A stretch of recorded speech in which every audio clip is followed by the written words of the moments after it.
Good morning, everybody. Welcome to Ask the Expert 7. My name is Highland Joseph, and I'll be your moderator today. Today, we're meeting with Chris Brown from Counterculture. He's going to discuss his first year as setting up a tech department. We'll do a short seminar about it and then allow 20 minutes for Q&A. We will also provide listeners contact info for me and him if you have any further questions. The Ask the Expert series is for everybody. Our first season of 8 episodes will be webinars on equipment, basic theory, service operations, and careers. Next week's episode is Marty Rowe and Kurt Benedict talking about setting up a refurb program in your service department. We're committing to presenting these episodes throughout the year, so save Fridays at 8 for the Coffee Tech Guild.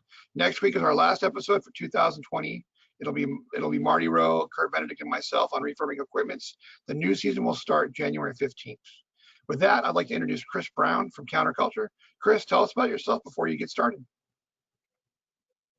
Hey, how's it going, everyone? So yes, I'm Christopher Brown. I work for Counterculture at our regional DC training center. I started about a year ago, back in November.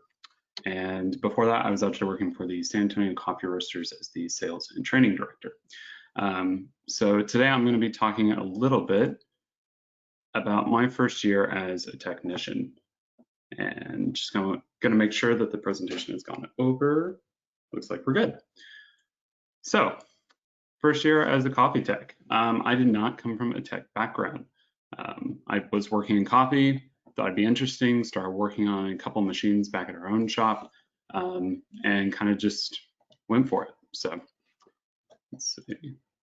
So, PreTech Life. I think that there's this period where you're a barista and you're wanting to learn a little bit more about the tech side of things, wanting to get, try to figure out another path other than being a barista. So for me, it was solving minor issues, clogs on our own grinder, carefully taking things apart and putting them back together.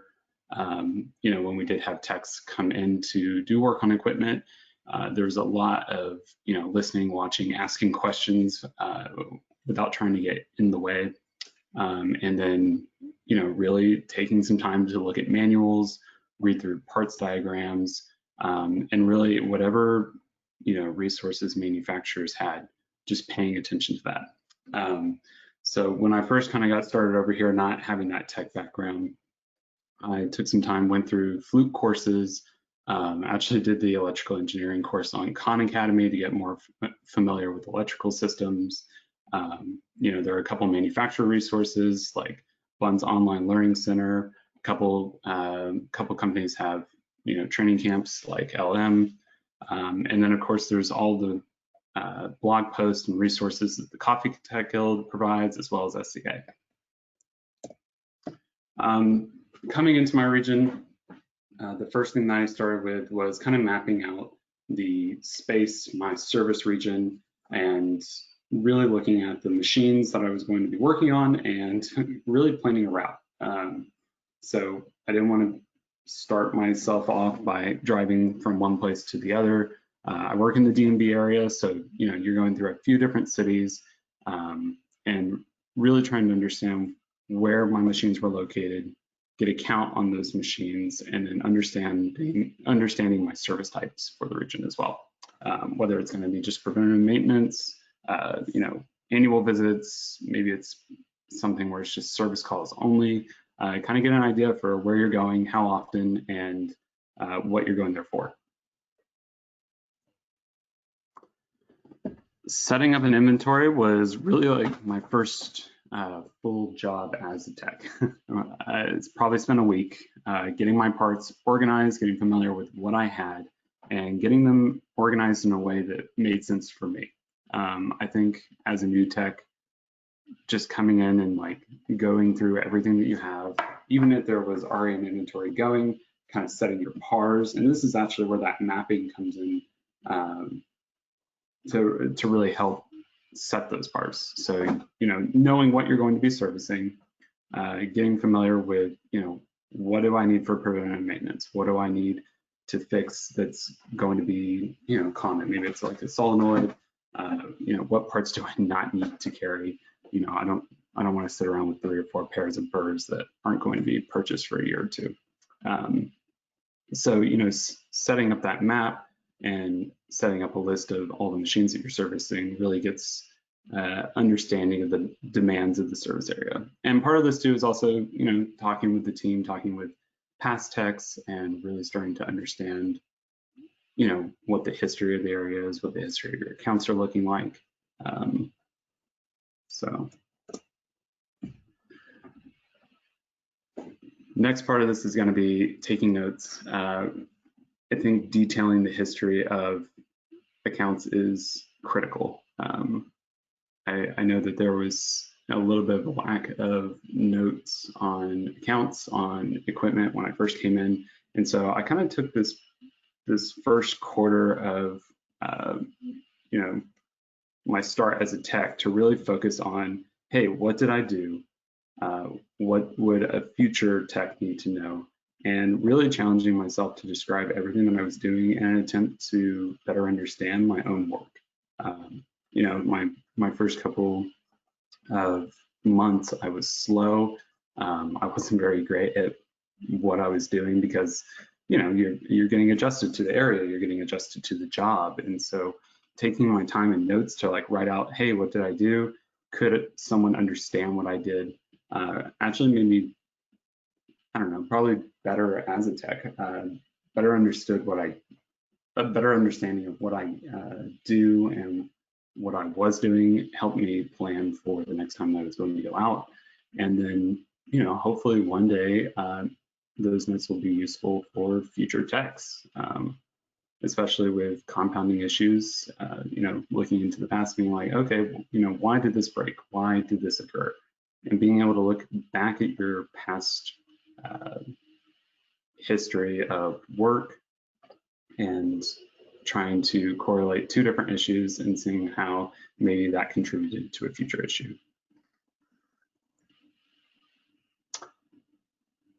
Filtration was a big challenge. I moved to DC from Texas. Water's vastly different. There's two different areas. I mean, it's going to be different wherever you are. And my understanding of what I was going to need for my area took, several months to really get together. Manufacturers have different warranty specs. They're going to want different things for your filtration. The DMV area has a little bit of a difference in water quality depending on what part of the city you're in. You have to look at what the local water authorities are actually putting out as their water quality reports. You have to get used to testing your water, being familiar with the aspects of what you're actually testing. I definitely consulted LM's water calculators several times, but also going over, what I was reading, making sure that I understood what I had to put into the area. The next part of that, of course, is actually communicating it with people. Hey, this is the water filtration that I need you to put on your equipment so that I'm not coming back to fix a scale or a corrosion issue every couple months. And luckily we had plenty of clients in the area that were already on some great filtration, but me starting out trying to make sure that I was communicating it was a little bit of a challenge, because it's expensive but it's important. And so really getting used to communicating that need as a tech and why it's so important to the client was something that took some time to build up. Communication. This definitely kind of, got better as I went on, but it changed during COVID. I think that when I started as a tech, I felt like I should just be able to tell them what I needed, tell them what they needed, and then call it a day. Install whatever part, install the equipment, change. And that just wasn't cutting it. I think a lot of techs get a bad rep for just being guys that are coming in and charging you for every little bit of service, when in reality, they're charging you fairly for time and for those parts. They need you to understand that the time that they're putting in to fix the machine is important. So I went through this period where I had to start changing the way that I was presenting the issue with the machine. I need to communicate, hey, this is the part that you need. This is why it's important. And, you know, as COVID came in, people didn't want to spend a lot of money, so it became even more important.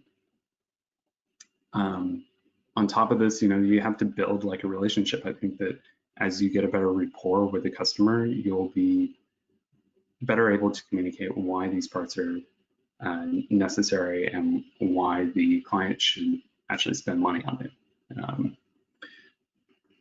COVID kind of made it so that, you know, there's a little bit more communication, like, hey, down the road, this could be a problem, and you know, I know you don't want to spend the money now, but it's going to be really, really important. And you know, just kind of being honest in my assessment of the issues with the machine and recommendations for parts is, you know, kind of critical. So there's definitely a little bit of communication building, and it doesn't always translate to, you know, a successful like relationship building period, but it's definitely something that takes some time. And so looking at year two, as I kind of wrap up this past year, I think some of the most important things that First Tech can do is start by reassessing. I've changed my inventory management. I've changed my PARs.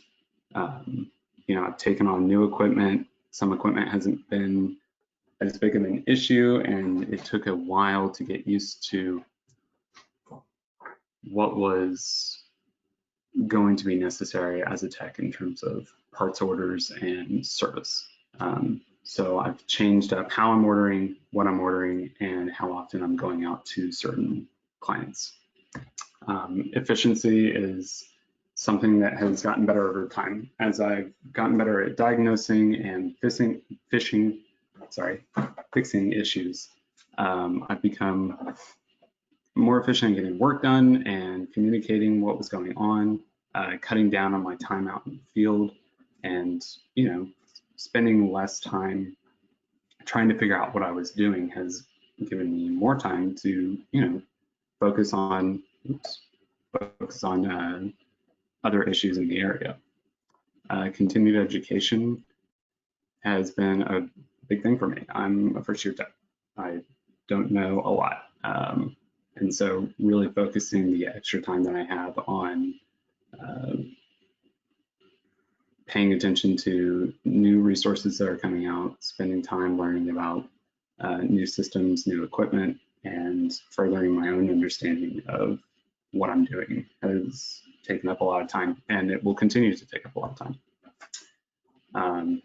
And then lastly, you know, I think COVID is something that's on everyone's mind, and as a tech, it's been a really interesting shift in the period before COVID. You know, I guess November to March was my first 5 months, so I got kind of used to going out and doing service whenever I needed to. You know, no real hassle from anyone, to this period where, you know, communicating the times that I can come in, the times that they need me to come by, you know, issues that people, you know, need to pay for versus stuff that they can wait on. And maybe as we come out of this in 2021, kind of seeing what that looks like for the rest of us, seeing how that communication changes, how the needs of different businesses change, especially seeing how equipment, you know, has reacted or changes its need based on the increase in frequency of customers and usage. Thanks, Chris. That was awesome. I appreciate the information. We got a ton of questions. I've got about 10 questions right now, but let's go back to slide one, the slide on education. So with education, and this is also a question from Abby, where did you find your best resources for? And what are you using for continuing education? Yeah, so, you know, I think when you don't really have access to a tech, when you're not actually training with someone, I think hands-on is definitely the biggest thing that helped me out. Getting out into the field, doing the work over and over and over, certainly helps. But before that, I think that there's a lot that you can grasp just from understanding electrical systems. I personally found hydraulics pretty easy. So I really focused on the Fluke and Khan Academy side of things. And then actually manuals, parts diagrams are great, and you can kind of trace, once you have an understanding of the electrical system, you can kind of trace through the parts diagrams. Hey, this is where my electricity is flowing. This is where my water is flowing.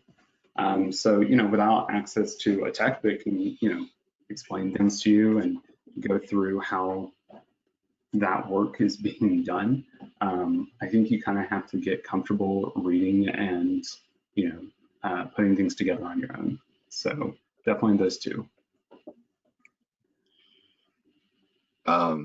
Yeah, my story is similar. I started by reading manuals, and I have to say that the La Marzocco, the original manual that explains the electrical system, was probably the most useful manual I've ever read, because what they did was they listed each component and said, this is what it is and this is how to test it.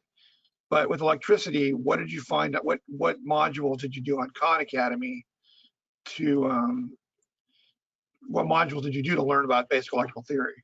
Oh yeah, I mean, I think that it's the actual like electrical engineering course. I mean, it goes through, basic Ohm's law in the first couple chapters, I guess. So just getting, that, or I'm sure you can check out something in a local library, or, just like a simple like intro to electronics book. Were you able to hook up with a mentor or in any way to show you how to use a meter and show you how to sort of?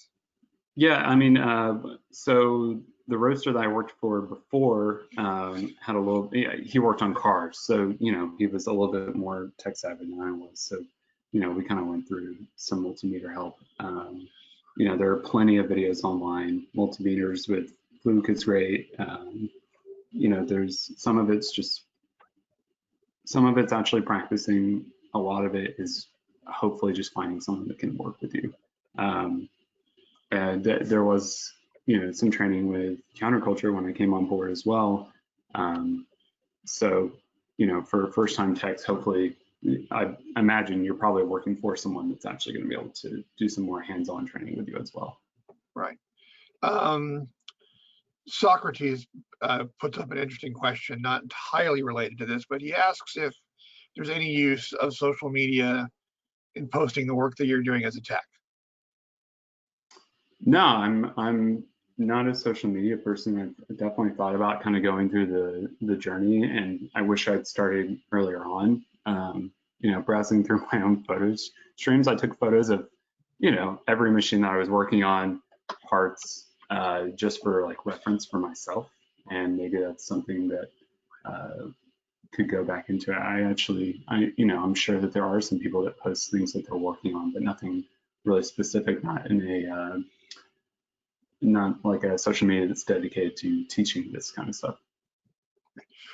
Caleb Leach asks, why did you want to go into tech work? What inspired you? And did you make the right choice? Honestly, tech was like the one thing that I didn't really know how to do, and I was kind of interested in it for that. I did sales, I did training, I did some sample roasting. I kind of wore several hats, but I did not do any tech work. And in my area, there was maybe one tech, wasn't very popular. I was kind of decided like, hey, this would be something that would be great. I would love to offer espresso machines and, grinders and sell them to people, but I don't know if I want this guy working on them. Who's going to take care of this? And that's when I went to Ranchilio, like training for 3 days out in Chicago, came back, and that's kind of what started it. So you think you made the right decision? You think it was a good choice? I definitely think so. Yeah, I've learned so much. It's given me, I think, as a coffee professional, it's one of those skills that works so well in multiple settings, and it's a genuine interest for sure. So you work for Counterculture as a tech. Yes. You have, okay, so On billing and recalls, how is that handled in that kind of corporate relationship? Yeah, I mean, that all goes through accounting. So, putting in parts, putting together invoices, and then shooting it off to accounting. After that, we don't really have to deal with too much. And Lee wanted to know the 3-day training in Chicago was Ranchillo, right? Yeah, it was. Okay. I've also done the one with Marzocco out in Seattle for 3 days. And I know Bun does theirs, and obviously those are great. Can't do them right now, really, without having to travel, and I don't think they're offered, but yeah. Let's go to the next slide. There was another question related to one of the slides. Yeah. Next one. Okay, so inventory. So did you start by building your inventory from scratch? And if you did, where did you get your information on building that inventory? Okay, so I did not start from scratch. There were techs before me. They built up inventory over time. So my own time spent building that inventory was kind of me sifting through past inventories of past techs in the areas. My manager at the time had a pretty good idea of what people needed, what parts were. I probably spent a day or two just sifting through bags and looking at stuff and trying to understand what it was. So I did have that to start. And my real inventory was about 3 months later, after I gotten through my first quarter, looking at, hey, I used this many parts. I definitely tracked it throughout the year, and that's a culmination of invoicing and my own counts. And then kind of looking at, once I understood how much I was using, setting myself up for the order for the upcoming quarter, and tightening my pars quarter after quarter to get my orders smaller and more efficient. Starting from scratch is something that I think would be challenging, and it kind of comes down to how familiar you are as a tech with the equipment that you're working on. Wearables, you're going to go through really fast. They're definitely going to be used, and they're consistently kind of going to move. Then you got to look at stuff that's important to have, probably isn't going to break down too much, and doesn't cost a lot, because you don't really want to hold a ton of inventory that's not going to move for a long period of time. So, some solenoids, maybe a pair of burrs, capacitor, that kind of stuff. And then you're looking at those parts that I kind of feel like you build up very slowly over time, things that you don't really expect to break, and you're just holding on to because you added an extra one to your order when you went to fix it once or twice. So as a barista who's not working with a company looking for a service tech, where would you recommend them going to find information out, to learn how to do it? Where would you start? Just to even just to like gauge interest, like I might want to be a tech, where would you have them go? Yeah, I mean, if you can't find a local tech in your area that would let you just kind of hang out, if you're a barista and you have access to equipment and your managers let you play around with equipment, maybe let you open it up, I think the first thing that I really worked on myself was a clogged grinder that we had, and I pulled out the manual and started taking it apart. It was a Vario K30, so had to deshell it, went through every layer, and I, taking it apart and putting it back together was incredibly satisfying. So I feel like going through that and seeing if you're even comfortable looking at the parts inside of a grinder and fixing that issue, see if you kind of feel the spark. If you're just irritated the whole time, I don't think it's for you. So Caleb asked a good question. Let me ask one more question now. How do you pack your kits on your van? How are they organized? Are they organized by vendor? Are they organized by equipment? Or are they in just a big basket? Yeah, so I have a couple different things, and I will say I mostly take care of Marzocco for espresso machines. But I've got my workshop, which is built out with the bins that you see on this page. Very similar system inside of my van. I have shelving, so it's mostly wearables, followed by one or two of each part. I carry several solenoids, several brew solenoids, some inlet valves, flow restrictors, flow meters. Kind of the way that I was talking about building that inventory is the same way I set up the van. The van has the stuff that I think is probably going to be most critical or is going to be needed. If it's an issue that can be diagnosed through the phone or I have an idea of what's going, I'll grab whatever I need from the workspace and throw it in the car. And then additionally, I have a small kit that has basically just wearables, flow restrictors, a couple gaskets here and there. Let's scroll back to the last slide. I have a couple more questions, but I want to make sure that they have your information. Caleb asks, and this is a good question, is how important is phone troubleshooting? How do you approach trying to solve a job over the phone or get more information? And how do you do that to prepare when you're walking in? Let's see, that has become critical during COVID. I don't think I did much of that before. And I think that's because I'd rather just not, I thought that it was a waste of time at first, and that was me being kind of naive. I would rather just, if you called me at 6 o'clock in the morning, I'd be there as fast as I could. Now though, obviously trying not to go anywhere. So this is kind of the combination of, communication and understanding like the limitations of service during COVID. So I've really tried to get someone on the phone, or at least identify people at each service location that maybe had a little bit more know-how with tech or were able to communicate things effectively. And that kind of goes back to my notes thing. It's not always just, hey, this is what work I did on the machine. This is the barista that I met. This is the manager that I met. This is who called. This is what was wrong. So, really communicating out the issue is fantastic and cuts down on my time there. It kind of gets me in the zone or in the headspace for the issue. Right. So how has it been handling more phone troubleshooting with COVID? Are you getting a lot more? And are you finding that it's more effective and it reduces service calls, or it just gives you better information for when you walk into the service? It's kind of combination of both, but there's also this decrease in activity, I think, just because of the number of people that are, being affected. Their businesses aren't doing as much, and so machines aren't going down as often. I think that there have been quite a few opportunities to work over the phone, video chat. I've got a couple of accounts where I've now found some baristas that, they could change a gasket if I need them to.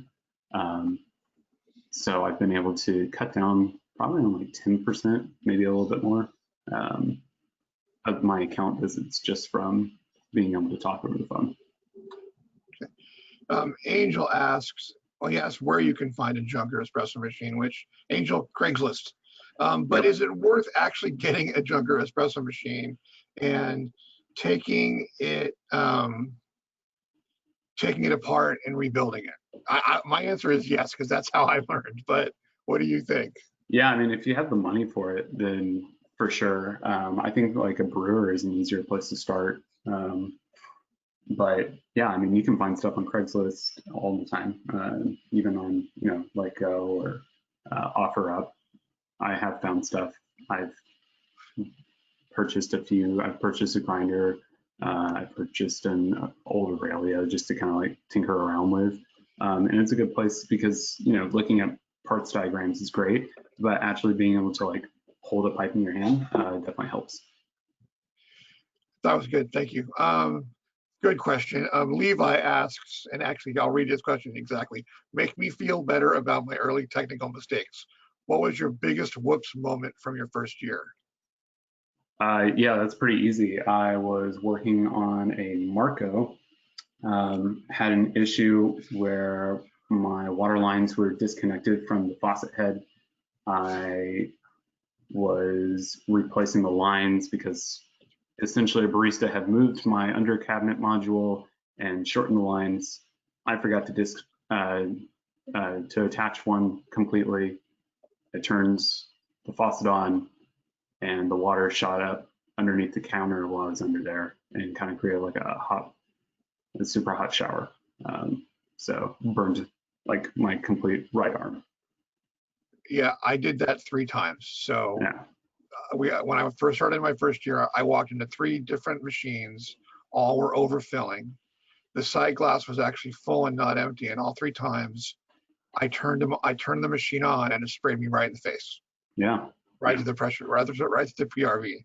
So, and I mean, I the think, thing is, when you're starting as a tech, you got to really, safety protocol is number one, because yeah, you got lucky and I got lucky with the hot water, but if it was fully hot, that could really burn you. I think Abby the has a other thing, I was just gonna add, I think the other thing every tech kind of like waits for is the first time that they're going to get electrocuted. yeah, Yeah, that first I arc haven't across been, your chest is always that's always a good experience. I haven't been hit by 220 yet, but you know, one day, maybe. Count yourself lucky. Yeah. Abby asks, when you're working with a new shop that is in build-out phase, how involved are you as a tech? I've become increasingly involved. You know, I like to be there from the moment the place is purchased, if possible. I want to do filtration. I want to talk to the contractors. I want to tell the contractors exactly what I need, argue about it, and then, you know, continually check up on outlets that they're putting in, where my floor drains are going to be, where the cuts are made. And I can do that as much as I want and mistakes will still be made. So I try to be as active as possible during an install, especially because if I can set up the equipment the way that I want it to begin with, then I don't have, you know, I can watch for, you know, one day when I go to fix this, you know, am I going to have to lean and kind of curl myself into a cabinet, or am I going to have some space? Am I going to have an easy time unplugging and adjusting my water attachments? Okay. Levi again asked, this is a good question, is do you think consulting time should be billed for communication during build out with contractors and architects? Yeah, I think that definitely plays into it. I guess it kind of depends on the structure that you use for, you know, selling equipment in the first place, what your install fees kind of look like. I think that consulting does take up time, especially if you're doing more than just an espresso machine and brewer. A lot of the times you're doing, you know, rinsers, other parts. The filtration takes some time. You're also doing water testing for them. So depending on, you know, how much of a charge you're putting on your time spent traveling or the equipment that you're selling, certainly is something that you have to factor in. What I've done in the past is flat rate for an install. Is you book the time in on the install, because when you're working with corporate customers, 9 times out of 10 they're going to get the install wrong, or they're going to get the pipings wrong, or they're going to reverse something. So you want to build that in when you're adding a bid. You want to build that into your consulting fee. Okay, 3 more questions. Where did you go for your water education? I just called LM and talked to Scott for a few hours. No, I did do that, but we hear that a lot. Yeah, I don't think he's gonna like that answer. No, I did spend some time. We had some resources to start. I don't think that is something that I'm even close to being done with. But just reading up on the internet is a good place to start. Talking to a couple different companies about their filtration, what it does. Talking to manufacturers about what they're looking for in water. Usually they have someone that wants to talk to you about what kind of water you need. Right. Because they don't want their equipment screwed up. So I think that, you know, you can actually get it from a couple different places. So last question, based on what you've learned this year, what are your takeaways, your learning lessons, like your big ones, and what are you going to do to move forward to improve? Let's see, I think, you know, I feel like over the past year, I've gotten a lot better at communicating what I'm looking for and, you know, setting my inventory pars and, you know, taking care of that side of things. I think a lot of it is really going to be my comfort level diagnosing and actually fixing stuff. I think as much as you can pay attention to how an electrical system works or how hydraulics works, there are a lot of issues that you're going to run into for the first time and not really know what's going on. And once those issues are solved, you remember it and you can come back to it and solve the issue in a matter in a shorter amount of time. So I think a lot of it is kind of looking forward to experiences with issues that I haven't tackled yet and really paying attention to how I fix it and making the connections between one issue to another. So a lot of it is me just hoping for the unexpected. Excellent. Do you have anything you want to wrap up with before we close up? No, I don't think so. I think that should cover it. Okay, Chris, thanks for your time. For those watching, we will post Chris's deck and a copy of the video on the CTG blog and on social media. Please join us next week for Marty Rowe and me and Kurt Benedict doing equipment refurbishments. Sorry, can't even get the word out. And if you want a copy of the deck, you can email Chris Brown or me also. And if you have any questions, please feel free and email us, and we will see you guys next week. Thanks for your time. Julie, shut it down.